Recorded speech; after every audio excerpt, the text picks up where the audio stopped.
Acidente vascular encefálico hemorrágico. Acidente vascular encefálico hemorrágico, o famoso AVE hemorrágico. O que eu quero que vocês compreendam primeiro? Então, vamos lá. Marquem ao máximo que vocês puderem, marquem ao máximo que puderem, marquem, projetem lá no Instagram, o meu tá bloqueado, a partir da manhã libera, aí eu vou repostar tudo. Marquem ao máximo, vamos combinar. Eu vou falar muitas coisas hoje que vai ser novidade para vocês. O AVEH é o assunto mais difícil que tem dentro dos AVE. É diferente do AVE isquêmico. Primeira coisa que eu preciso saber quando eu vou estudar esse assunto. O AVE isquêmico representa em torno de 80% a 85% dos AVEs existentes. Em torno de 15% a 20% são AVEs hemorrágicos. E dos AVEs hemorrágicos, eu não posso dizer nem que é uma doença, é um conjunto de doenças. Porque, olha, eu tenho a hemorragia subdural, eu tenho a hemorragia subaracnoide espontânea e traumática, eu tenho a hemorragia intracerebral, eu tenho a hemorragia intraventricular, eu tenho a hemorragia extradural, eu tenho a hemorragia intraventricular, ou a hemorragia dentro do canal do quarto ventrículo, ou a hemorragia intraparencimatosa. Então, na verdade, é um conjunto de doenças. O AVCH não é uma doença só. É um conjunto de doenças que cada um tem uma abordagem diferente. Eu abordo o hematoma subdural de um jeito, o hematoma epidural de uma forma, o intraparencimatoso de um jeito, a hemorragia subaracnoide espontânea de uma forma, traumática de outra. Hoje nós vamos abordar duas formas de AVCH, tem que ficar claro. A hemorragia intraparenquimatosa e a hemorragia subaracnoide espontânea. Isso tem que ficar claro. Porque também existe hemorragia subaracnoide traumática. O cara cai, bate a cabeça, faz um trauma e faz uma hemorragia subaracnoide. Detalhe que eu preciso saber antes de passar para o próximo slide. Eu tenho o AVE isquêmico e tenho o AVE hemorrágico. Qual tem a maior incidência? AVE isquêmico. Porém, qual dos dois tem maior morbimortalidade? Mata muito mais quando a pessoa tem AVE hemorrágico. Qualquer um desses AVE hemorrágico que você tiver, você tem muito mais chance de ter morbimortalidade muito maior do que quando se trata de AVE isquêmico. Então, o AVE hemorrágico, a morbimortalidade dele... Boa noite, está aparecendo slides para você, tá? Tá aparecendo, tá ótimo, excelente. Tá aparecendo para mim, não tá aparecendo para vocês, não? Tá aparecendo para todo mundo, não tá? Tá aparecendo, pessoal? Tá sim, tá ótimo, excelente. Bom, então, desse conjunto de AVCH, é porque essa primeira imagem tem vários AVCH. AVCH extradural, subdural, intraparencimatoso, subaracnoide, espontâneo e traumático e intraventricular. Vamos discutir dois apenas. Subaracnoide, vamos discutir o qual? O espontâneo e intraparencimatoso. Tudo bem? Próximo slide, por favor. Pode passar, por favor. Então, vamos começar pela hemorragia intraparencimatosa. Hemorragia intraparencimatosa. Próxima, por favor. Tentar passar rápido, que são 100 slides hoje. Esse estudo foi publicado no The Lancet em 2009, um estudo de base populacional, uma revisão sistemática, avaliando 56 casos com reporte de fatalidade. Olha que interessante. 9 a 27% de todos os AVCs que morreram ou tiveram complicações mais graves era AVCH. 17 a 44 pessoas por cada 100 mil por ano de que morrem ou dos que morrem por AVC é AVCH. O AVCH mata muito mais do que o AVC isquêmico. Isso eu preciso saber em prova. Próximo slide. Vocês vão perceber isso também. Esse é o mesmo trabalho publicado no The Lancet, porém, foi um pós-hoc dele. Veja que em 2013, é um estudo também de base populacional, que acompanhou um grupo de pacientes com AVE isquêmica e um grupo de pacientes com AVE hemorrágico, durante 10 anos acompanhando. E durante esses 10 anos, olha só, a incidência do AVE isquêmico é o azul, disparado maior que o hemorrágico, que é o vermelhinho. Porém, quando se trata de mortalidade, daily mortalidade e o vermelhinho, né? Daily, aqui nós temos a incidência do AVE isquêmico, a incidência do AVE hemorrágico. E aqui a mortalidade, o vermelhinho. Quando se trata de mortalidade, nós temos uma morbimortalidade 2 a 3 vezes maior no hemorrágico do que no isquêmico. Próximo slide, por favor. O que acontece? Por que o AVE, qual é a principal explicação feita a partir da análise de um banco de dados do PubMed para que o AVE intraparenquimatoso tenha uma mortalidade tão alta em relação ao AVE isquêmico? Se eu pegar ao longo dos anos de 2000 para cá, 2010, desculpa, até 2019, olha quantas publicações científicas tem sobre AVE isquêmico. 18 mil. Quantas publicações científicas sobre AVE hemorrágico? 8 mil. Então, estuda-se muito pouco o AVE hemorrágico, estuda muito o AVE isquêmico. A quantidade de produção científica em AVE isquêmico é assustador. A quantidade de produção científica em AVE hemorrágico é muito pequena. Obviamente, a AVE isquêmica é 85% a 80% dos casos, a AVE hemorrágico 10% a 15%. E, obviamente, é ruim eu falar isso aqui, mas tem que falar. Em medicina, pesquisa-se mais aquilo que se acaba dando mais recursos financeiros ou retorno para as empresas. Então, o AVE isquêmico, como ele tem um retorno muito grande nas suas formas de tratamento, por isso ele é disparadamente, tem maior quantidade de produção científica, infelizmente. Isso aí nós buscamos no PubMed e visualizamos essa quantidade de trabalho. Lá no PubMed, você coloca as palavras-chave, ele te dá quantos trabalho tem. Próximo slide, por favor. Olha só, apesar do AVE hemorrágico no The Lancet neurológico, isso é uma revisão sistemática, um estudo de base populacional, com 56 pacientes. A palavra-chave sempre é o assunto da aula. Hoje é AVEH, AVE hemorrágico, tá? AVEH, de acidente vascular encefálico hemorrágico.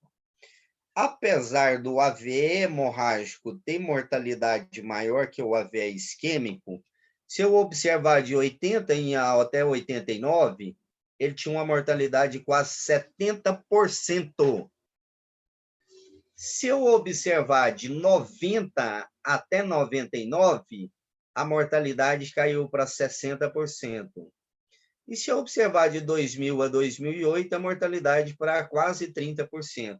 Então, veja que, apesar dos poucos estudos com AVE hemorrágico, a mortalidade vem decrescendo, ou a morbimortalidade, ou a fatalidade, como que o americano se diz, em 21 a 31 dias após a hemorragia. Então, isso tem que ficar bem claro. AVE hemorrágico, menor incidência do que o isquêmico, porém maior morbidade e mortalidade. Ele é um AVE que pode ter várias variantes, é uma síndrome, intraparenquimatoso, extradural, epidural, subaracnoide espontâneo, traumático. Ele é um AVE em que a quantidade de produções científicas é muito menor do que o isquêmico, isso é um dos fatores que pode influenciar na sua morbimortalidade tão alta.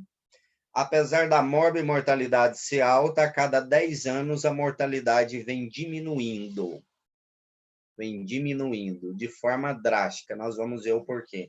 Próximo slide, por favor. Estamos acabando a parte epidemiológica. Olha só, 10 a 15% são os AVE hemorrágicos nos Estados Unidos. 10 a 20 por 100 mil internações são decorrentes de AVE hemorrágico.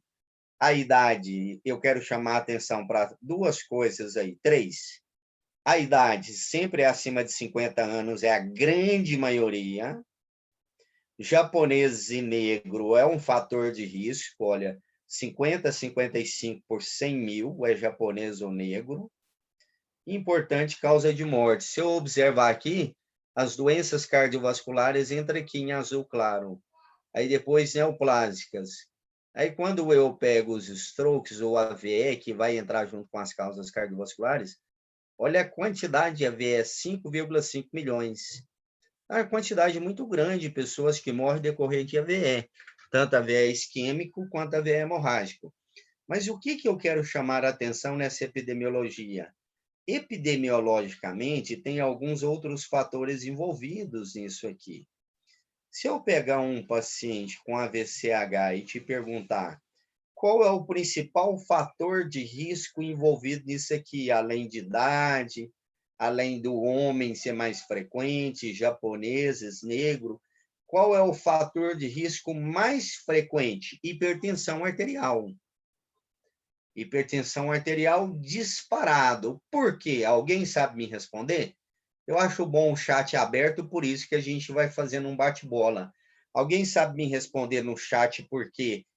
É muito mais frequente AVE hemorrágico intraparenquimatoso, nós estamos discutindo intraparenquimatoso, como causa hipertensiva por decorrência de formação de quem? Quem sabe me responder? Os AVEs hemorrágico intraparenquimatoso, não aneurisma, não é o aneurisma, é intraparenquimatoso. Aneurisma não é intraparenquimatoso assim. Microaneurisma de Charcot-Bochat. Isso tem que saber em prova. Qual a principal causa de morte ou a principal causa de AVE hemorrágico hipertensivo ou intraparenquimatoso? Os microaneurismas de Charcot-Bochat. Os idosos são mais frequentes fazerem AVC hemorrágico. Por qual doença? Qual é a doença que é muito frequente em idosos que predispõe a fazer AVE hemorrágico sem ser hipertensão? Sem ser hipertensão, que já falamos. Outra, viu, Ana? Ah, matou a charada. Quem foi? Antes do diabetes, quem falou? Amiloidose. Qual a primeira causa de AVCH? Hipertensão. Segunda causa, amiloidose. Primeira, hipertensão. Segunda, amiloidose. Hipertensão, amiloidose, hipertensão, amiloidose, hipertensão, amiloidose, hipertensão, amiloidose. Sempre é assim na prova. Não pode errar. Doença amiloide. Deposição de substâncias, proteínas na vasculatura predispõe a enfraquecimento do vaso, rompimento e sangramento. Isso nós estamos falando de acidente vascular encefálico intraparenquimatoso. Não sai daqui falando de subaracnoide, que pode ser MAVE ou aneurisma, que eu vou falar depois, ou epidural, ou extradural, ou subdural, de forma alguma. Estou falando de AVC intraparenquimatoso, é sangramento dentro do cérebro. Sangrou dentro do cérebro. Principal causa, hipertensão. Tema como fator principal o não controle da pressão arterial e a formação de microaneurismas, chamados de microaneurisma de Charcot-Bochat. E a segunda, doença amiloide. Tudo bem? Próximo slide, por favor. Bom, epidemiologicamente, se eu pegar o AVE, olha na América, olha que interessante, Argentina, Colômbia, Joinville, Guayaquil, Buenos Aires, Santiago e Santiago. Pegaram várias cidades na América e compararam o AVE isquêmico com o AVE hemorrágico. Olha aqui na Argentina, AVE isquêmico em azul claro e AVE hemorrágico azul escuro. Mas o que eu quero chamar a atenção? Algumas cidades dentro da própria Argentina, dentro do próprio país, como vamos pegar aqui Buenos Aires, o AVE hemorrágico já sobe mais do que na Argentina em geral. Se eu pegar Chile, vamos pegar o Chile, apesar que eles não colocaram o Chile como país aqui, mas se eu pegar Santiago aqui, olha aqui Santiago. Santiago, a quantidade de AVE hemorrágico é quase a mesma que AVE isquêmico. 40% é hemorrágico. Então, eu tenho que ter cuidado com isso em prova, ou onde eu vou trabalhar. Apesar da nossa casuística ser 80% a 85% AVE isquêmico, na América, algumas cidades ou alguns países, o AVE hemorrágico é quase que o mesmo percentual do que o AVE isquêmico. Tudo bem? Próximo slide, por favor. Próximo slide, por favor. Bom, isso é a incidência de AVE hemorrágica e AVE isquêmico, nós já comentamos. Eu quero comentar só o último que eu marquei para vocês verem. Somente 20% volta a ser independente após 6 meses. Olha que tragédia. Que tragédia que é o AVC hemorrágico, se você tiver um negócio desse. Somente 20% volta a ser independente. Isso nós utilizamos escala. A principal escala é a escala de ranking. O que é ser independente após 6 meses? Tomar banho sozinho, andar sozinho, comer sozinho, ir ao supermercado sozinho, fazer as atividades da vida diária sozinho. Somente 20%. Olha que tragédia. Isso dos que sobrevivem. E aí eu esqueci de marcar um aqui, olha que interessante. 1/3 dos pacientes, ou seja, 30% ou mais, morrem em 30 dias, principalmente nas primeiras 48 horas. Então, essa é uma doença que a gente tem que agir agressivamente. Agressivamente. Então, o AVCH, 30% morre dentro de 30 dias. Dos que sobrevivem, apenas 20% volta dentro de 6 meses com independência neurológica satisfatória. Pode passar, por favor. Pode passar, já falamos isso aí. Pode passar, por favor, Vitor. Olha, presta atenção nesse slide. Presta atenção nesse slide aqui, ó. Esquece um pouquinho aí embaixo e preste atenção nesse slide. Esse slide aqui nós temos ressonância e nós temos tomografia. Nós vamos falar lá na frente, mas qual é o exame diagnóstico principal de um AVE hemorrágico? Qual é? Ou de um AVC qualquer? Tomografia. A finalidade da tomografia é ver se tem sangue ou não tem sangue. Essa primeira tomografia aqui, eu vejo uma área hiperdensa aqui, ó, nos núcleos da base. Esse é o sangramento. E esse halo hipodenso em volta aqui, de hipodensidade, é isquemia. Do outro lado, também eu vejo uma área hiperdensa grande, já com líquido até dentro do ventrículo, e um halo hipodenso em volta, que é a isquemia. Esse outro AVC já é em outra localização.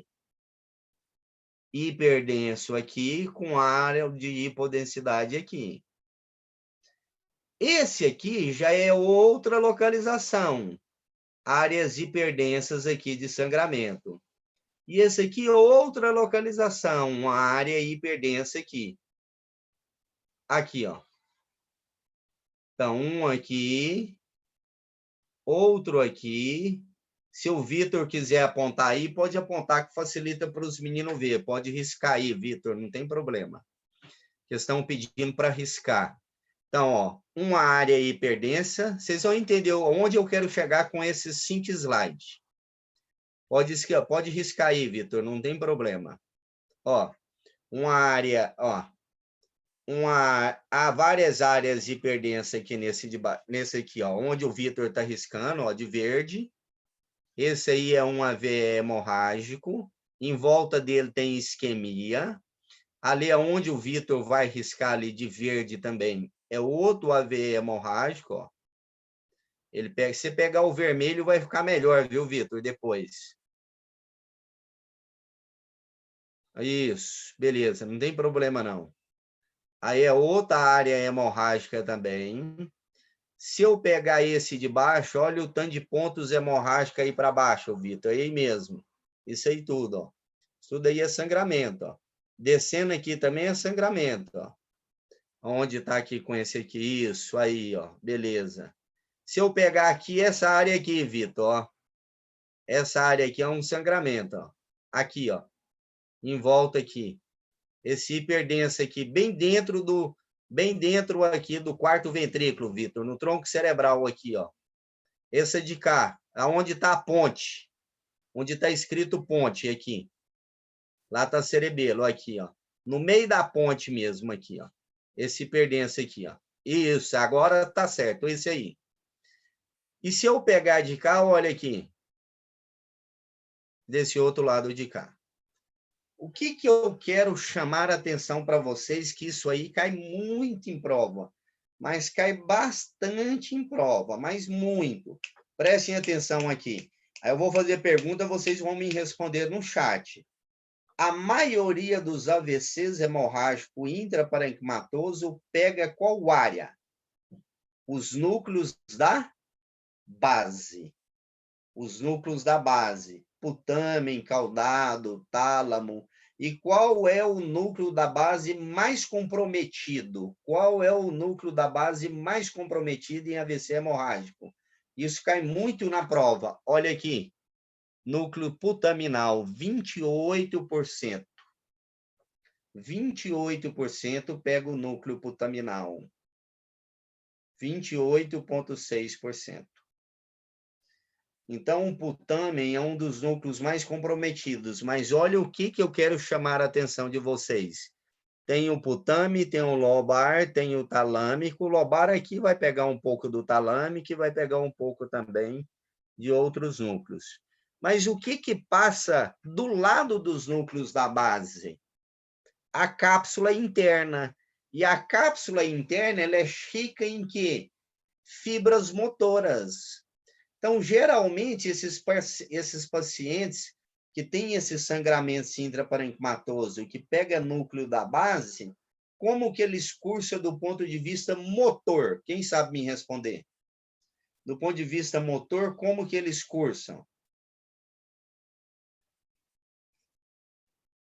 Quem sabe me responder? Do ponto de vista motor, como que eles cursam? Isso, com hemiparesia ou com hemiplegia. Contralateral a lesão.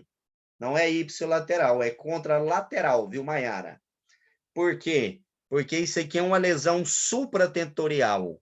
Se fosse infratentorial, onde já decussou as pirâmides, a lesão seria ipsilateral. Mas como é supratentorial, não tem decussação das pirâmides ainda, o déficit é contralateral à lesão. Então, aqui, ó, vou fazer pergunta para vocês. Vamos lá, Vitor. Esse primeiro que o Vitor riscou de verde é do lado direito ou esquerdo dessa lesão? Direito ou esquerdo? A lesão. Direita ou esquerda? Qual que é? Direita. Então, eu espero que o déficit seja do lado o quê? Esquerdo. Isso mesmo. Isso aqui é uma hemorragia intraparenquimatosa. Essa outra tomografia de baixo aqui, putaminal, putamen, ela é do lado direito ou esquerdo? Esquerdo. Então, eu espero que o déficit seja do lado direito. Essa outra tomografia talâmica, o déficit ou o sangramento é do lado direito ou esquerdo? Direito. Então, eu espero que o déficit seja do lado esquerdo. Agora eu vou apertar vocês, preste atenção. A B, a C Todos são hemorragias intraparenquimatosas. A E e a D não é intraparenquimatosa. Que tipo de hemorragia é essa? D e E. A, B, C é intraparenquimatosa. D e E não é intraparenquimatosa. A E, vamos olhar a E primeiro. Ela está pegando quem? Os sucos, onde era para ter líquor. Então, isso aqui é uma hemorragia subaracnoide. Tem um pouco de intraparenquimatoso, mas tem hemorragia subaracnoide. Nós vamos ver na próxima aula o que eu tenho que fazer com isso aí. Estamos chegando lá já. Pode passar o próximo slide, por favor. Era minha intenção mesmo enrolar um pouco nesse slide, que esse aí vocês precisam saber. Fisiopatologia pode passar. Isso aí vocês já sabem. Todas as vezes que eu tenho um insulto neurológico, seja ele isquêmico, seja ele hemorrágico, é liberado uma série de substâncias citotóxicas, ativação do sistema nervoso simpático e parasimpático, para manter mecanismos autorregulatórios para manter o fluxo sanguíneo cerebral, onde o fluxo sanguíneo cerebral é mantido graças à curva de Langfield e graças à pressão de perfusão cerebral, que é resultante PAM menos PIC, e a curva de Langfield nada mais é que um mecanismo que o cérebro é composto por, nós já vimos isso aí, a calota craniana lá dentro é composta por encéfalo, líquor e sangue.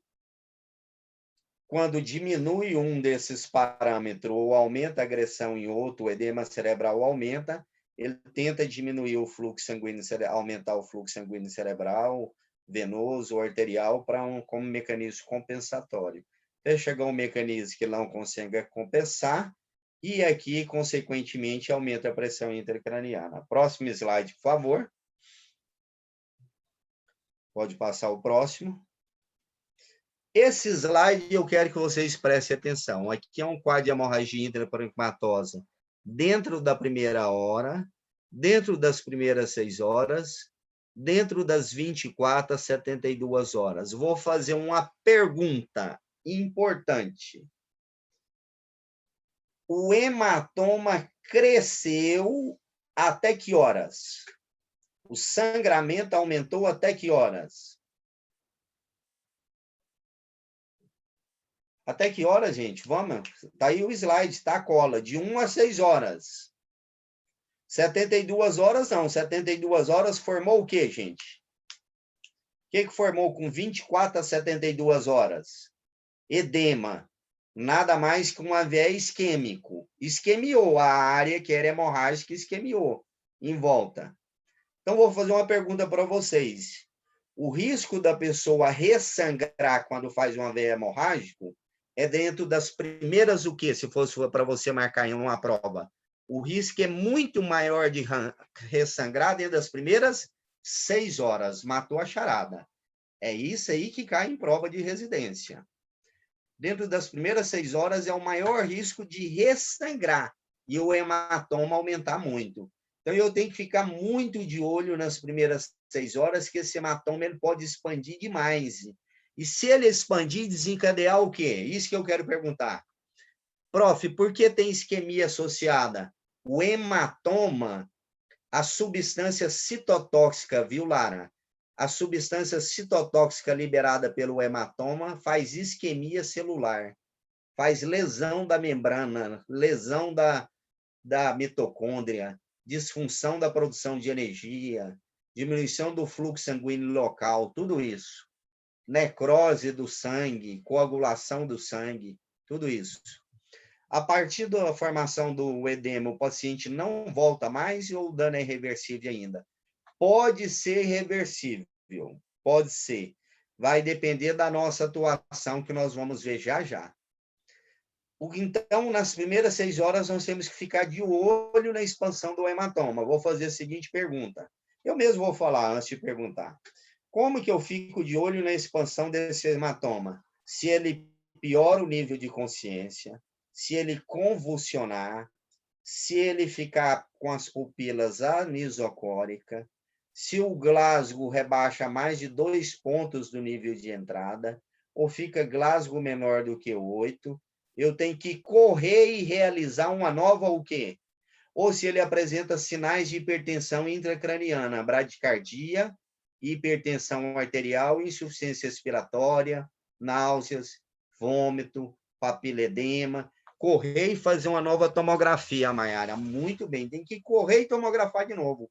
Não interessa se eu tenha tomografado 1 hora atrás. Ele está dentro da janela de expansão do hematoma. Pode ser que o hematoma tenha expandido tanto que agora é o momento de operar. Aqui não era cirúrgico, mas aqui pode ser cirúrgico. Precisa de monitorização de pressão invasiva? Depende de uma série de fatores. Só pelo tamanho do hematoma, não. Depende de uma série de dados que nós vamos ver. Uma delas chamada ICH Score, que eu vou falar para vocês já já. O ICH, né? ICH Score. Pode passar o próximo, por favor.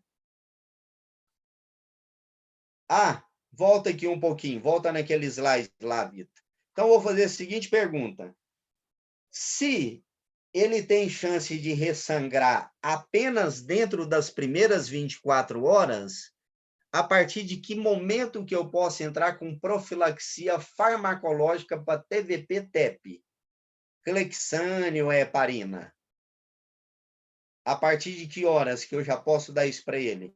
24, desde que eu faça uma nova o quê? Tomografia. Faço uma nova tomografia, tem uma lesão igual esta, em que o hematoma, o sangramento não aumentou e está formando um edema perissangramento, eu já posso entrar com Clexane e heparina como profilaxia de TVP-TEP. Faz a TC depois de dar os medicamentos para profilaxia? Não. Boa pergunta, Isabela. Chegou em 24 horas, a gente faz uma tomografia. Se o hematoma não expandiu, não cresceu e tem essa zona de isquemia em volta e tem mais de 24 horas, eu já posso começar a Clexane ou heparina não fracionada. Vou fazer uma pergunta de prova de concurso. E nas primeiras 24 horas, que não tem como eu dar anticoagulante para ele, como que eu faço profilaxia de TVP-TEP? Você não vai poder dar anticoagulante para ele, que ele está com a cabeça cheia de sangue. Mas tem risco de fazer TVP-TEP. O que eu posso fazer para diminuir o risco dele fazer TVP-TEP nas primeiras... Compressão pneumática intermitente. Rapaz, mas você está sabendo tudo aí. Compressão pneumática intermitente. Não pode esquecer isso. As primeiras 24 horas ele vai ficar com CPI, compressão pneumática intermitente. Na UTI nós temos isso aí. Próximo slide, por favor. Olha só, olha que interessante. Progressão do hematoma e fatores. Ausência do hematoma, olha que interessante. A partir de 24 horas, tem ou não tem hematoma mais? Na grande maioria dos doentes? Não. Em quantos por cento? 20% já não tem hematoma. É impressionante. Olha aqui, se eu pegar aqui nas primeiras 6 horas, o hematoma ainda pode expandir. À medida que a hora vai avançando, a chance de ter hematoma diminui demais. Então, isso nós temos que saber, essa evolução fisiopatológica do AVCH. Próximo, por favor. Esse slide ele é muito bonito. Esse slide deu um trabalho para achar esse slide para dar essa aula para vocês. Por isso, prestem bastante atenção nesse slide. Isso é um AVCH subdural, epidural, subaracnoide ou intraparenquimatoso? Já está a cola aí, né? Intraparenquimatoso. À direita ou à esquerda? À direita ou à esquerda? À esquerda. Pegando ou não pegando os núcleos da base? Pegando. Qual o núcleo da base que ele mais pega ali naquele lado ali? Vai pegar a cápsula interna. Ali ele pega quem ali? Putamen. Então, o cara vai ter um déficit à direita. Mas olha que interessante. À medida que esse hematoma, olha aqui, o hematoma inicial, o hematoma aumentou, o hematoma aumentou, o hematoma aumentou. À medida que o hematoma vai aumentando, olha o que acontece. Aumenta o que dentro da cabeça, gente? O hematoma está aumentando. A PIC, pressão intracraniana. E aí existe um mecanismo autorregulatório que chama doutrina de Moron-Keller. Como que a pressão intracraniana aumenta? O hematoma vai aumentando, e aí vai aumentando, ó, me mandaram o formulário de check-in, tá. O hematoma vai aumentando, aumentando, vai diminuindo a perfusão cerebral. Então, à direita, se eu olhar aqui, que exame é esse aqui, hein? Que exame é esse aqui à direita? Onde eu estou passando? A minha direita e a esquerda de vocês. Quem sabe? Doppler. Doppler transcraniano. É um Doppler. Doppler transcraniano. Famoso DTC. Aqui eu vejo, ó, pico sistólico, pico diastólico. Essas primeiras figuras. Aqui já diminuiu sístole e diástole. Aqui eu já começo a ter só pico sistólico, não tem diastólico mais. E aqui só pico sistólico isolado, sem diástole nenhuma. Diástole reversa, que a gente chama. Aqui é morte cerebral. Então, o Doppler transcraniano, prof, depois explica como funciona a compressão pneumática. A compressão pneumática é um aparelho que fica comprimindo os membros inferiores. E ele aumenta o retorno venoso, ou ele melhora a circulação sanguínea. Ele aumenta o retorno venoso ou melhora a circulação sanguínea. Isso aí diminui a chance de fazer TVP-TEP. Tudo bem? Bom, pode passar para o próximo slide, por favor. Bom, olha só. 72% ou 73% de 218 casos de hematoma analisado nesse estudo no neurológico em 2006 apresentaram expansão entre 3 e 24 horas, sendo a maioria nas primeiras 6 horas. Aumentou 10% o volume, 5% a mortalidade e 16% a funcionalidade, a perda. Então, o aumento do hematoma aumenta a mortalidade, aumenta a perda de funcionalidade, ou seja, o cara tem maior chance de não movimentar mais, o cara tem maior chance de não comer sozinho mais, não andar mais, não conversar mais, não realizar as atividades da vida diária. Por isso que nas primeiras 24 horas nós temos que ficar de olho. Vou fazer uma pergunta. AVCH, não interessa o tamanho dele, e não interessa o Glasgow do paciente, Glasgow 15. Primeira 24 horas, você tem que mandar ele para onde? Vou fazer a seguinte pergunta. Para onde você internaria esse paciente? Escreva no chat. Pode escrever todo mundo aí, gente. UTI direto, não tem conversa. É um erro crasso eu mandar esse tipo de paciente para a enfermaria. Nas primeiras 24 horas, ele afunda e ninguém vê. Ele morre. Por esses mecanismos fisiopatológicos que nós estamos vendo. Esse paciente não interessa o tamanho, não interessa o Glasgow, não interessa a pupila, se tem ou não tem sinais de hipertensão, ou ele vai para uma unidade de cuidados intensivo neurológico, unidade específica de neurologia, ou ele vai para a unidade de terapia intensiva, que não é o frequente nosso ter unidade de cuidados neurológicos. A maioria é unidade de terapia intensiva mesmo. Tem que mandar. Não manda o paciente embora. Pode falar mais sobre Doppler transcraniano? Falo. Então, vou só terminar isso aqui. Não manda o paciente embora, mesmo ele Glasgow 15, sem déficit ou déficit pequeno, não manda ele para casa e muito menos interna em enfermaria, porque o hematoma nas primeiras 24 horas pode ressangrar ou expandir e o paciente morre e você complica. Doppler transcraniano, o Doppler, o nome já fala, é um aparelho que verifica o fluxo sanguíneo. Pode ser na perna, no braço, na barriga, em qualquer lugar. Aqui é um Doppler que nós vamos ver o fluxo sanguíneo cerebral. O fluxo de quem? Da carótida e das vertebrais. E de quem mais? Dos seus ramos. Quais ramos? A carótida ela vai emitir vários ramos. Quais os ramos da carótida emite? Os principais ramos dela. Que quais os principais vasos da circulação cerebral? Carótidas e vertebrais. E elas vão emitir os ramos. Quais os principais ramos? Cerebral anterior, cerebral média, cerebral posterior. A média vai dar M1, M2, M3, M4. Vértebro-basilares, cerebelares, lentiformes. Então, Doppler transcraniano é para verificar o fluxo sanguíneo dessas artérias. Então, a gente tem os locais onde verifica temporal, né? Supraorbital. Então, é para verificar o padrão de fluxo sanguíneo.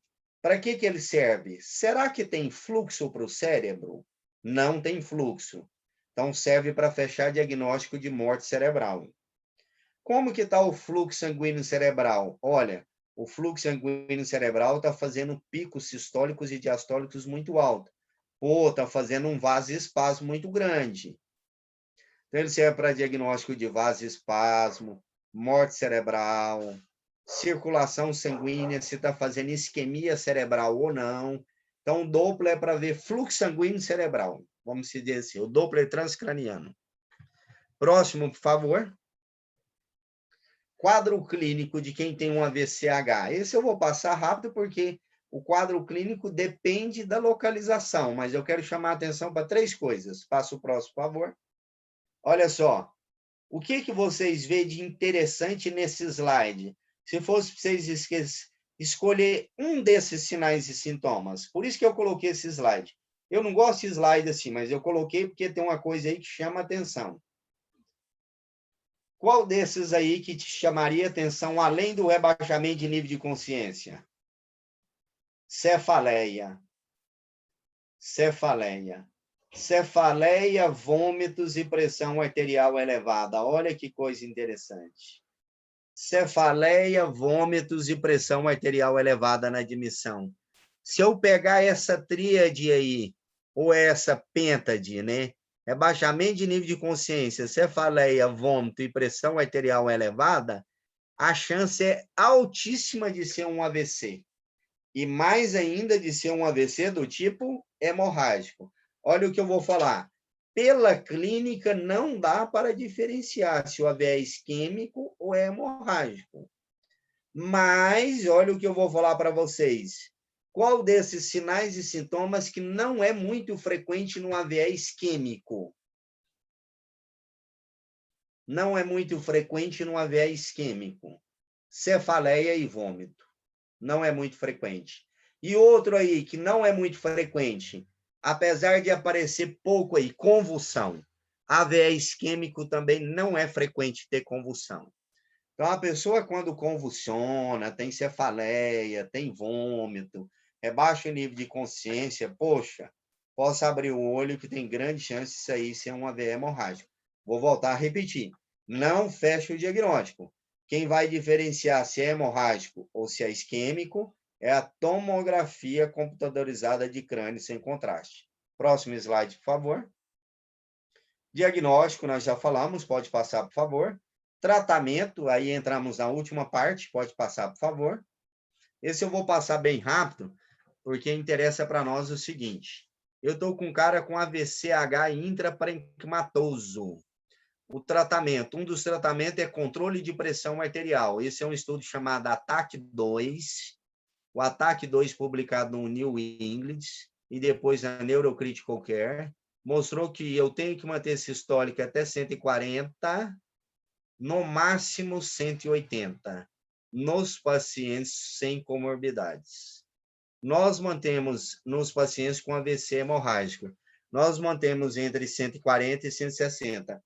Ele não viu diferença de mortalidade entre 140 e 180. Próximo slide, por favor.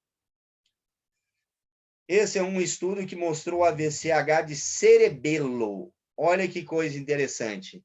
Tratamento cirúrgico versus tratamento espontâneo de hematomas de fossa posterior, cerebelo. Um estudo de 205 casos. Esse estudo foi publicado no Neurológico, apesar de ser antigo, do professor Depian, em 1985. Esse estudo mostrou que hematoma de fossa posterior ele tem muito mais benefício do ponto de vista neurológico, menor morbidade, menor mortalidade, se operado dentro das primeiras 24 horas. Então, esse tipo de sangramento tem que ser operado nas primeiras horas. Hemorragia de fossa posterior, que daí eu pego o tronco cerebral, ponte mesencéfalo, bulbo, cerebelo, esse hematoma tem que ser operado. Próximo, por favor. Já os intraparenquimatosos nem sempre tem que ser operado. Isso é nível de evidência classe 1, isso aí foi o Stroke, a American Heart Stroke, publicou isso aí só para mostrar que hematoma de fossa posterior é classe 1, nível de evidência B, realizar as cirurgias de evacuação nas primeiras 24 horas. Por que indicação? O que você acha que tem na fossa posterior de importante que pode acontecer rapidamente e ele morrer? É uma localização que pode ocorrer rapidamente o quê? Por que eu tenho que operar? Ele está ali perto do tronco cerebral. Ponte mesencéfalo, herniação. Ele hernia muito rápido. Ele faz um quadro de hipertensão, hernia, parada cardiorrespiratória e óbito. Então, esse hematoma de fossa posterior, eles têm que ser drenados rapidamente pela equipe cirúrgica. Próximo slide, por favor.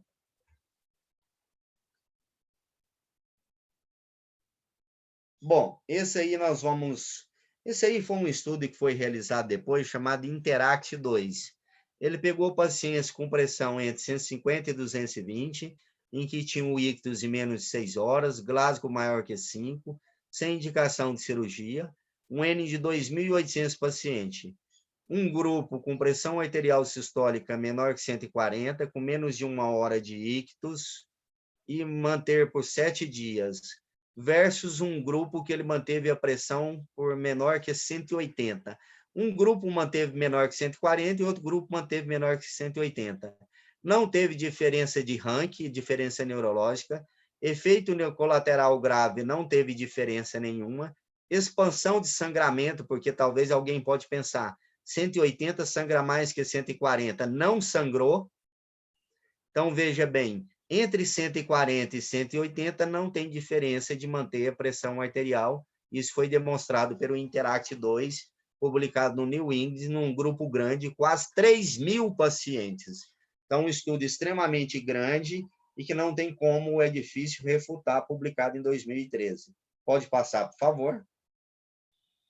Veja, esse é o estudo Interact, em que ele mostra, né, a não diferença de mortalidade entre 140 e 180 de sistólica. Então, você mantendo sistólica entre 140 e 180 num AVE hemorrágico, está ótimo. Ou pressão arterial média entre 90 e 100. Próximo, por favor. E olha aqui que interessante, o Interact 2. Isso aqui é um gráfico dele, ó. 140, e aqui a partir de 140, 180 também não teve diferença de mortalidade. Isso é só plotar em forma de gráfico. Pode passar, por favor. Pois eu vou até tirar, porque fica esse vídeo. Tempo é cérebro em se tratando de hemorragia intraparenquimatosa. Por quê? Porque ele pode ressangrar nas primeiras 24 horas, principalmente as primeiras 6 horas, e eu ter complicações gravíssimas. Próximo, por favor. Bom, esse eu acho que é um dos últimos estudos de hemorragia intraparenquimatosa. Hemorragia intracerebral supratentorial com tratamento espontâneo e um grupo de pacientes com tratamento cirúrgico. 8 trials, 2.200 pacientes. Quem beneficia de ser operado? Antes que alguém me pergunte, quem que vai ser operado, então? Aqueles que têm entre 50 e 69 anos. O volume do sangramento é entre 20 a 5 ml. Tem uma fórmula que a gente pega A, B e C e calcula a área do hematoma. Menos de 8 horas de ictus e o Glasgow entre 9 e 12. Se ele chega a Glasgow 13, tem-se 80 anos, um hematoma de 80 ml, um ictus de 24 horas, já não dá mais para operar, o prognóstico é muito ruim. Então, esses 8 trials definiu 4 critérios importantes para operar a hemorragia supratentorial ou hematoma intracerebral. Menos de 8 horas do icto, Glasgow entre 9 e 12, volume entre 20 e 50 e idade entre 50 e 69 anos. 8 trials, dando 2.200 pacientes. Tudo bem? Próximo slide, por favor. Esse aí pode passar, por favor. Pode passar os dois próximos. Esse é falando de pressão, vai dar a mesma coisa, pode passar, por favor. Ah, aqui, ó. Estou com um paciente com AVE hemorrágico na minha mão, lá no CAIS. O AVE hemorrágico intraparenquimatoso. Ah, ou se tiver só um, já opera? Não. Exemplo, ele tem lá um hematoma de 30 milímetros. Só tem um critério, não opera. Tem que ser 2 ou mais critérios para operar. Apenas um não opera. Boa pergunta, tá? Apenas um critério não opera. Eu estou lá no CAIS, o que eu tenho que manter de cuidado para esse paciente? Então, vigilância. Então, ele chegou para mim. Então, vamos por parte. Chegou o paciente para mim lá no CAIS. Eu suspeitei de AVC. Mandei fazer uma tomografia. Ele tem 49 anos, diabético, hipertenso, tabagista, obeso, sedentário. Foi e realizou a tomografia. Chegou estável hemodinamicamente, ritmo cardíaco regular, pressão arterial 170 por 100, MV fisiológico, sem ruídos, frequência respiratória de 18, saturando 99% ar ambiente. Foi lá, fez a tomografia, volta com hemorragia intraparenquimatosa. E uma hemiplegia à esquerda, um sangramento à direita. Sem desvio de linha média e sem sinais de hipertensão intracraniana. O que eu faço? Chega monitorização multiparamétrica, acesso venoso calibroso, soro fisiológico, 20 a 30 ml por quilo.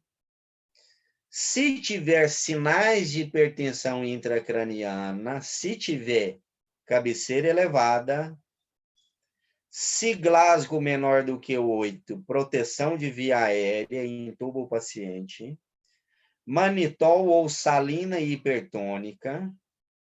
Nós já falamos disso aí, por isso que eu não vou repetir. Monitorar diurese do paciente. Monitorar sinais de piora neurológica nas primeiras 6 horas, principalmente até as primeiras 24 horas, tais como anisocoria das pupilas, sinais de bradicardia e hipertensão arterial refratária, indicando tríade de Cush, convulsão, manter temperatura normal, normal quanto? Até 37,5, passou disso eu já trato, manter glicemia entre 80 e 180, não dá remédio para profilaxia de convulsão, eu só trato a crise. Se ele convulsionar, o remédio de eleição é diazepam. E se ele convulsionar mais de uma vez, professor, aí eu dou fenitoína, 20 miligramas por quilo, aí eu idantalizo ele, tudo bem? Próximo slide, por favor. Próximo slide. TVP, TEP, já falamos disso aí, né? TVP, TEP, que nas primeiras 24 horas é com compressão pneumática intermitente. A partir de 24 horas, se eu faço a tomografia, não tem expansão do hematoma, eu já posso entrar com Clexane ou heparina. Teve vários estudos, 4 deles estão aí, pode passar, por favor. Não teve aumento do hematoma. Scores do AVE, estamos terminando, pode passar, por favor. Olha que interessante esses scores. Quando o cara chega no pronto-socorro, uma das coisas que vocês calculam quando é um paciente neurológico é o Glasgow dele. De acordo com o Glasgow que ele tem, se é 3 a 4, se o Vitor quiser riscar aqui, 3 a 4 ele ganha 2 pontos. Faz esse favor, Vitor. Então, eu pego o Glasgow, 3 a 4 ele ganha 2 pontos, 5 a 12 ele ganha 1 ponto. 5 a 12 ele ganha 1 ponto. Então, 3 a 4, 2 pontos, 5 a 12, 1 ponto, 13 a 15 ele não ganha ponto nenhum. Perfeito, ficou bom assim, Vitor. Essa é uma das pontuações, tudo bem? Existe um score chamado ICH Score. Ó, o nome já fala. Escala ou score de hemorragia intracerebral. Outra coisa que nós olhamos, o tamanho do sangramento. Se o volume dele é maior que 30 centímetros ou é menor que 30 centímetros. Tem como mensurar. Eu pego a área A vezes a B vezes a C e acho o tamanho do hematoma, né? A mais B mais C, desculpa. Outra coisa que eu observo nesse paciente, o NIH dele, né? Ou, desculpa, a idade do paciente. Lá embaixo, Vitor. Se ele tem mais de 80 ou menos de 80. Isso aí deve mudar. Se ele tem mais de 80 ou menos de 80, ele ganha 1 ponto. Outra, se o sangramento é supratentorial, ou seja, acima do tentório, que é tronco cerebral, ou abaixo do tentório, ele ganha 1 ponto ou perde 1 ponto. E o outro é de acordo com a escala de NIH, ele ganha 1 ponto ou perde 1 ponto. Ou ganha nenhum ponto, desculpa. Então, veja bem, vamos voltar lá. Essa é a escala do ICH Score. Preste atenção, o que eu quero que vocês saibam? Não é calcular o ICH Score, não. Isso aí tem em qualquer calculadora no hospital, que você baixa no tablet. O ICH Score é um score de prognóstico. O que vocês entendem por prognóstico? O que é prognóstico? Chance de quê? De sobreviver. Evolução, como que o paciente vai acontecer com ele? O desfecho desse paciente. E observe, vamos observar o ICH Score. Qual que é a pontuação máxima do ICH Score? 6. Paciente que tem 4 e 5, qual é a chance dele morrer aqui, Vitor? Se você riscar daqui até aqui. Palavra-chave, AVE hemorrágico. AVEH. Se você riscar aqui, ó, 4 e 5, a mortalidade do paciente chega a quanto, praticamente? De CH score? 100%. Vou fazer uma pergunta.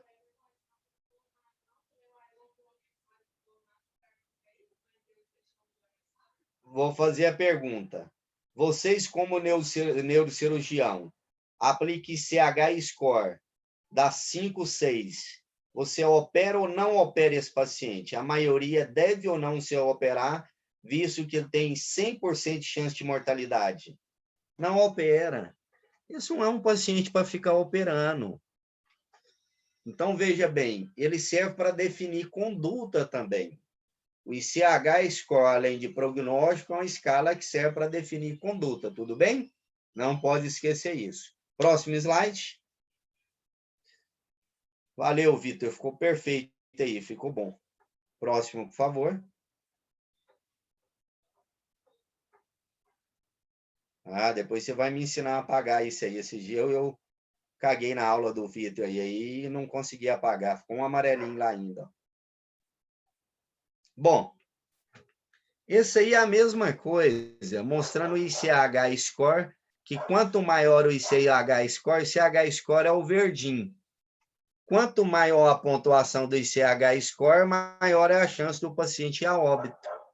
Ou seja, quanto maior a pontuação, maior a chance de mortalidade. Próximo, por favor.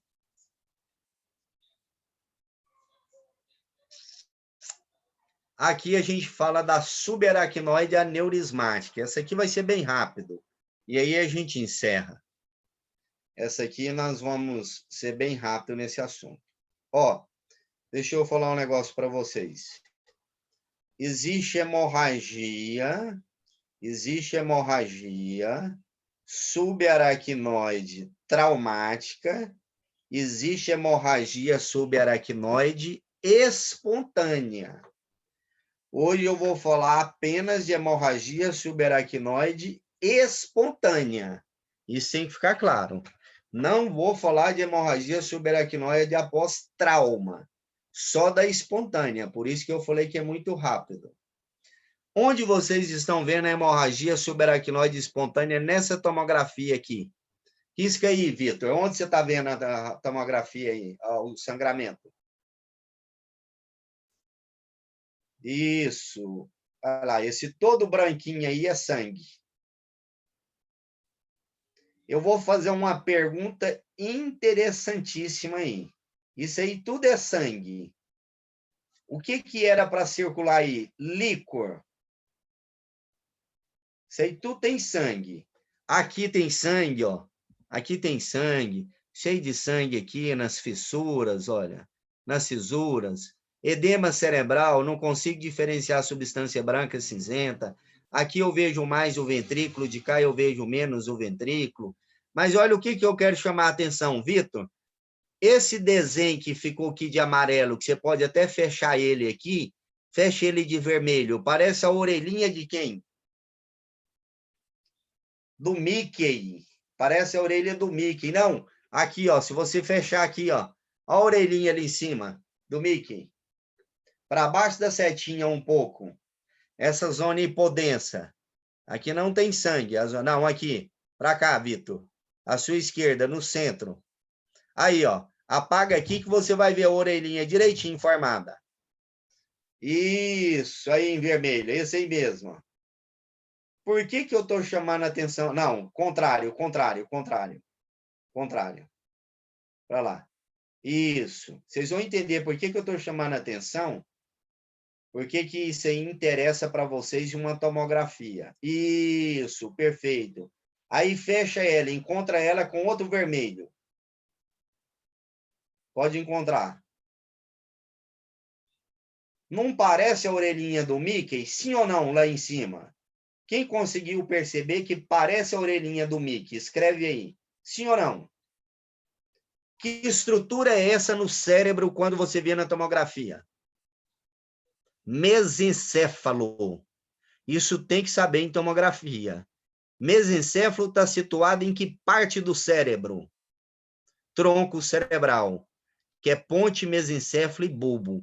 Lesão de tronco cerebral é gravíssimo. Quando eu vejo o sinal do Mickey numa tomografia, seja ele com isquemia ou com sangramento, é um sinal grave. Aí eu vejo que o Mickey está hipodenso. A palavra de hoje é AVE hemorrágico. Então, ele tem sangramento com área de hipodensidade no mesencéfalo. Então, ele tem um AVE hemorrágico. Aí eu vou fazer a seguinte pergunta. Qual a principal causa de AVE hemorrágico espontâneo em adultos ou jovens? Qual é o grupo mais frequente de ter AVE hemorrágica, adultos ou jovens? Principal causa, aneurisma. Principal grupo, jovens ou adultos jovens. Isso tem que ficar claro.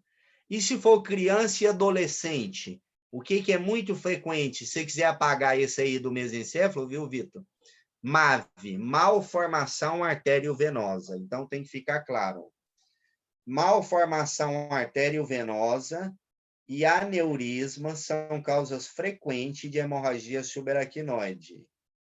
Vou fazer uma pergunta. Fiz uma tomografia dessa. Veio sangue onde era para ter líquor, em todas as cisternas. Eu já sei que o AVE não é isquêmico. É uma hemorragia subaracnoide. Por que subaracnoide? Está entre o espaço aracnoide e a pia mater. É ali que está circulando esse sangue aí, entre aracnoide e pia mater. Não é entre aracnoide dura. Está entre pia e aracnoide. Se esse sangue está ali, qual é o exame que vocês têm que pedir agora obrigatoriamente? Esse paciente acabou de chegar da tomografia. Qual é o exame? Não é líquor. Não é líquor. Angiotomografia. Angio-TC. Se for num serviço que eu tenho, se cair na prova, qual é o padrão ouro? Qual seria o padrão ouro se eu tivesse no meu serviço? Arteriografia cerebral. É isso aí que cai na prova. Arteriografia cerebral. E se eu não tenho arteriografia cerebral, aí eu poderia fazer uma angiorressonância. Lá no meu serviço não fazem arteriografia nem angiorressonância. Mas, no mínimo, uma angiotomografia eu tenho que fazer para ver se eu identifico o aneurisma ou se eu vejo a malformação arteriovenosa. Tudo bem? Próximo slide, por favor. Pode passar, por favor, Vitor. Olha aí. Aqui nós temos, olha aqui. Todos esses saquinhos são aneurismas, ó. A angiotomografia ou a ressonância vai me identificar qual é a topografia do aneurisma. Aqui tem um aneurisma de cerebral média, 20%, comunicante anterior, 30%. Então, quais as duas artérias mais comprometidas? Comunicante anterior e cerebral média. Todas são ramos de quem? Da carótida interna. Então, eu tenho que ter muito cuidado. Por que é importante eu saber a topografia do aneurisma? Porque vai interferir no tratamento clínico e no tratamento cirúrgico. É mais comum ter um aneurisma ou vários? Mais comum ter um. Vários aneurismas não é tão raro, mas não é mais frequente do que ter um. Entendeu? Aneurisma tem sintomas? Eu estou sentindo alguma coisa aqui que é aneurisma? Não, não tem. Estou com cefaleia. Aneurisma não dá cefaleia, pode dar depois que ele rompe. Mas não tem um sinal patognomônico falando eu tenho aneurisma. Isso não existe. Próximo, por favor. Pode passar o próximo. Esse aí mostrando que, volta lá só um pouquinho, 50% a 90% em 6 horas, esses aneurismas em 6 horas, com a mortalidade de 20% a 60%. Então, a abordagem do aneurisma tem que ser muito rápida, senão esse paciente vai morrer. Pode passar, por favor. Incidência de 6 a 16 casos por 100.000, 5 a 10% de todos os AVC, mortalidade até 30%, sequela 50%, idade média 50 anos. Ou seja, porque a expectativa de vida da população aumentou. Pode passar, por favor. Isso aí não interessa muito. Esse aí pode passar, por favor. Quadro clínico pode passar. Olha, isso aí eu quero chamar a atenção. O que você percebe qual que é esse primeiro sinal que eu coloquei aí? Meningismo, rigidez de nuca, sinais de irritação meníngea. Como que chama os sinais de irritação meníngea? É porque tem sangue entre... Tira mais foto e posta lá no Instagram, vai me marcando lá, gente. Quais os sinais? Sinal de Kernig, parabéns, Isabela. Kernig, qual mais? Brudzinskis, qual mais? Lazeg. Brudzinski, Kern, Lazeg, todos são sinais de meningismo. Então, um paciente que evolui ou pode evoluir com um quadro de hemorragia subaracnoide espontânea ou traumática, ele pode fazer meningismo. Então, vou fazer uma pergunta para vocês. Se você está com um paciente e está com dúvida que é hemorragia subaracnoide espontânea ou traumática, e você fez a tomografia e não achou nada, e não tem hipertensão intracraniana dentro da cabeça, mas está com sinais de meningismo, qual exame eu posso fazer para tentar identificar esse AVCH? Colher líquor, aí tudo bem. Mas eu só vou colher líquor depois de que realizar qual exame? Tomografia. Por quê? Eu não posso colher líquor antes de tomografia. Se tiver sinal de hipertensão intracraniana, ele vai herniar, ou tem risco de herniar e morrer, foi entrar num quadro de morte cerebral, tudo bem? Os outros sinais e sintomas todos pode acontecer em todos os AVC, déficit neurológico, cefaleia, náusea, alteração do nível de consciência, cefaleia refratária. Próximo, por favor. Tratamento. Nós vamos tratar o ressangramento, vamos tratar as crises epiléticas, a hidrocefalia, isquemia cerebral tardia e medidas gerais. Então, deixa nesse slide aí que eu vou comentar ele e aí a gente encerra. Aí nós vamos para ver se tem pergunta. Ressangramento. Primeira coisa, o aneurisma pode ressangrar, sim ou não? Quais são as duas causas principais de hemorragia subaracnoide espontânea? Quais são as duas principais? MAVE, uma formação arteriovenosa, e aneurisma. Qual dos dois é mais frequente, MAVE ou aneurisma? Aneurisma, disparado. O aneurisma. Ele pode ressangrar, sim ou não? Pode. Por quê? Ele sangra, faz uma vasoconstrição, as plaquetas vão se agregam, formam um coágulo, formam um trombo e o sangramento para. Mas aquilo ali ele pode ressangrar. E o que eu tenho que fazer para não ressangrar? Ou ele não sangrar novamente e aumentar a mortalidade? Qual que é o padrão ouro que eu teria que fazer o mais rápido? Operar o doente, clampear ou embolizar o aneurisma. Mas é a realidade das unidades clampear ou embolizar o aneurisma? Ter condições de operar? Não é. Então, uma das principais condutas nossas é controle da pressão arterial. Manter pressão arterial sistólica no máximo entre 140 e 160. Paciente, repouso ou ele pode deambular? Repouso ou deambular? Repouso no leito. Evacuação de preferência e eu dar lactulona, laxante para ele fazer menos força. Mantém repouso, não deambular. Manter a pressão, controle rigoroso a 140. Frequência cardíaca mais baixa, beta bloquear ele muitas vezes. E tentar operar o mais rápido possível. E se ele ressangrar, quais sinais e sintomas que me indicam o ressangramento? Quais os sinais e sintomas? Piora do nível de consciência, crise convulsiva, cefaleia, piora do déficit focal, sinais de hipertensão intracraniana, tudo isso. O que eu tenho que fazer imediatamente se eu anisocoria? O que eu tenho que correr e fazer com esse paciente? Uma nova tomografia.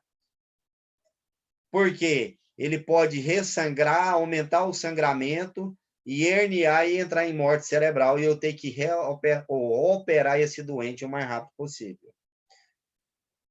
Segunda questão importante. Nós vamos chegar na nimodipina já já, calma lá. Fazer nimodipina também, já já, calma lá.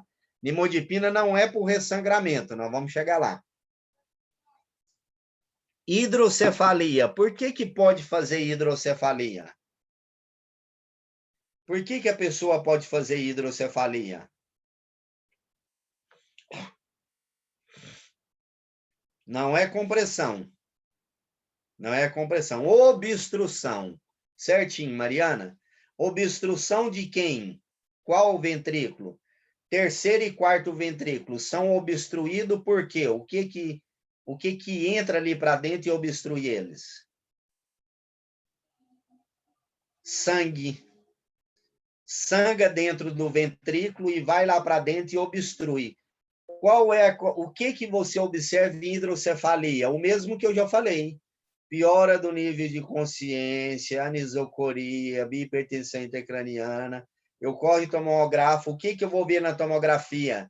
Dilatação ventricular, importante, com piora do nível de consciência. Qual que é a conduta? Clínica ou cirúrgica? Qual é a conduta? Cirúrgica, não tem conversa. DVE ou DVP. A neurocirurgia vai levar na hora para o centro cirúrgico, mas eu tenho que ficar de olho. Tudo bem? Vou fazer a seguinte pergunta, vamos ver quem sabe. É uma pergunta difícil, nós já estamos encerrando. Se ele volta da cirurgia com a drenagem ventricular externa, uma DVE ou uma DVP, ele volta com ela. E quantos ml de líquor é produzido por hora? Quantos ml de líquor é produzido por hora? Em média, de líquor. Porque eu tenho que saber para me monitorar. Porque, por exemplo, se eu acho que o doente está piorando, eu vou lá e fecho a DVE. E aí eu sei que a partir de tantos ml ele vai ter sinais de hipertensão intracraniana e vai piorar. 20 ml, acertaram. 20 a 30 ml hora. Então, se em 10 horas a 12 horas com DVE fechada, vai dar uma média de 12 ou de 1.000 a 200 a 240 ml de líquido. Se ele começa a apresentar sinais de hipertensão intracraniana e piora neurológica, eu posso correr e tomografar. Se tiver dilatação do ventrículo, a DVE e a DVP não está funcionando. Pode voltar para o centro cirúrgico e reoperar. Tranquilo? Outro que a gente vai tratar, as crises epiléticas. Eu vou fazer a pergunta, dá anticonvulsivante profilático, sim ou não? Profilático, ele não convulsionou. Não dá. Só se convulsionar que eu vou dar diazepam. Convulsionou 2 vezes ou mais, o que eu vou dar? Idantal, fenitoína, 10 a 20 miligramas por quilo, aí eu mantenho por 7 dias. Tudo bem? E a tal da isquemia cerebral tardia, é o mesmo que vasoespasmo. Qual o remédio que eu posso dar que não previne ela, mas ajuda a melhorar ou diminuir a chance? Nimodipina. Mas o que tem que ficar claro? Ela não previne isquemia cerebral tardia. Nimodipina é um bloqueador de canal de cálcio. A gente faz 60 miligramas de 4 em 4 e ele ajuda a diminuir a chance de vasoespasmo cerebral, ou seja, o vaso fechar e diminuir o fluxo sanguíneo cerebral e fazer isquemia. A palavra-chave eu já falei aí, é AVEH, tá? E fazer isquemia cerebral. Então, se ele faz isquemia, ele manifesta com piora neurológica, piora do déficit focal, hemiparesia, paraparesia, paraplegia, tetraplegia, depende do local da isquemia cerebral, morte cerebral, pode fazer uma isquemia cerebral difusa. Qual é o padrão ouro para monitorar a isquemia cerebral? Qual o exame padrão ouro que você tem para monitorar isso aí? Não. Vou mudar a minha pergunta. Eu já contei. Quais os sinais e sintomas de isquemia cerebral tardia? Piora do nível de consciência, piora do déficit focal, piora neurológica, né? Ultrassom Doppler transcraniano. É o Doppler. Doppler transcraniano. Qual o tratamento? Nimodipina, que não é profilático, vai diminuir a chance. Induzir, fazer a pressão arterial cair ou aumentar a pressão arterial? O que você acha? Fazer a pressão arterial cair ou aumentar se o cara já está com fluxo cerebral diminuído? O que você acha?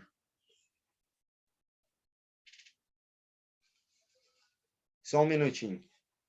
Vitor, falta 2 slides, só aguenta a mão aí, só 2 slides. Aumentar a pressão, e aí melhora o paciente, tudo bem? Pode passar, por favor, Vitor, pode passar aí. Pode passar, por favor, se nós já falamos. Pode passar. Isso é um trial que mostrou a importância do...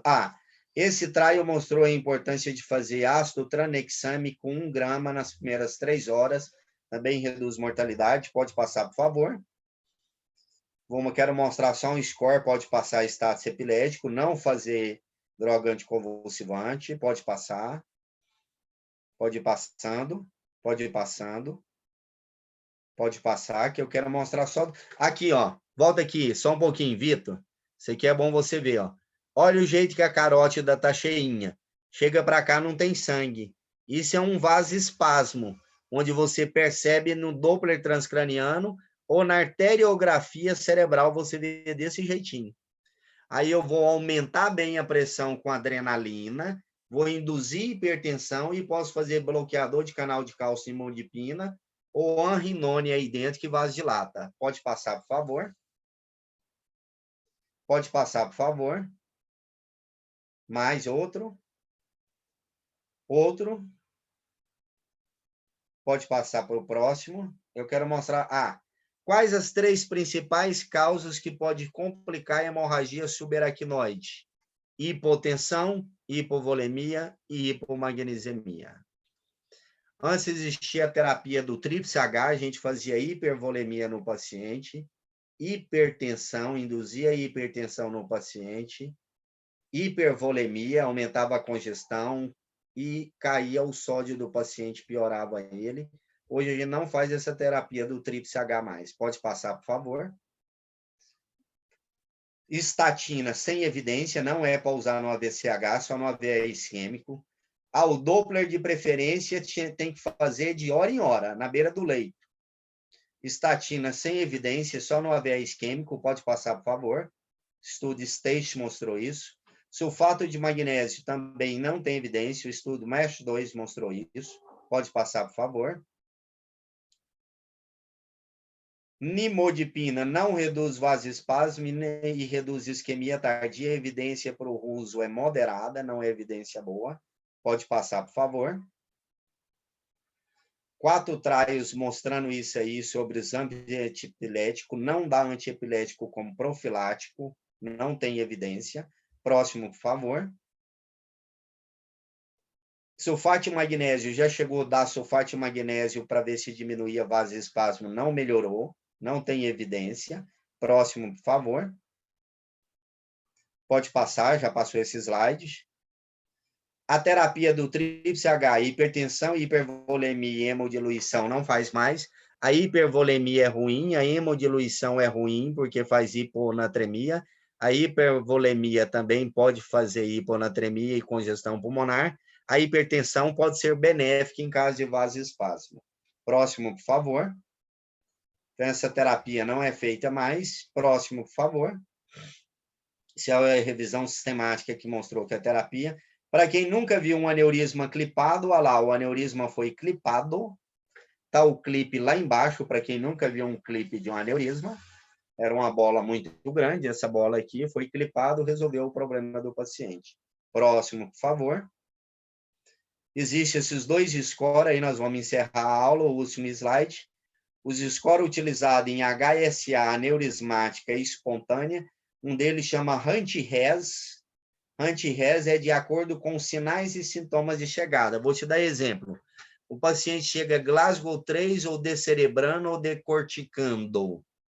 Quanto que ele ganha de pontuação de Hunt-Hess? Qual que é o grau dele? Grau 5. Risca aí, Vitor, fazendo favor. Esse é o penúltimo slide, o próximo é o último. Aí encerrou que o Vitor precisa sair, eu também, e vai estendendo muito, a aula vai ficando cansativa. Chegou comatoso, grau 3, Hunt-Hess 5. Então, o Hunt-Hess é uma escala de estadiamento. Eu só não vou passar os slides porque o meu aqui travou, viu, Vitor? Senão eu ia passar. Deixa eu ver se eu consigo compartilhar aqui. Não consigo. Então, olha, se ele chega comatoso, em coma profundo, Glasgow 3, descerebrando, decorticando, grau 5. Mortalidade desse paciente, 100%. Então, o Hunt-Hess é uma escala clínica. Agora passa, existe a outra escala que é a escala de Fisher modificado. Ela não é uma escala clínica, ela é uma escala tomográfica. Então, se o cara chega comatoso, coma profundo, descerebrando, decorticando, grau 5, 100% de mortalidade. Não adianta nem operar esse paciente.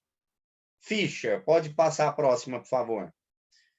A classificação de Fisher é uma classificação tomográfica. Essa é a World Federation, que eu não vou nem falar dela, baseada no Glasgow. Próximo, por favor. E a escala de Fisher, olha só. Sem sangramento no ventrículo, ganha 1 ponto. Sangramento menor que 1 milímetro, 2 pontos.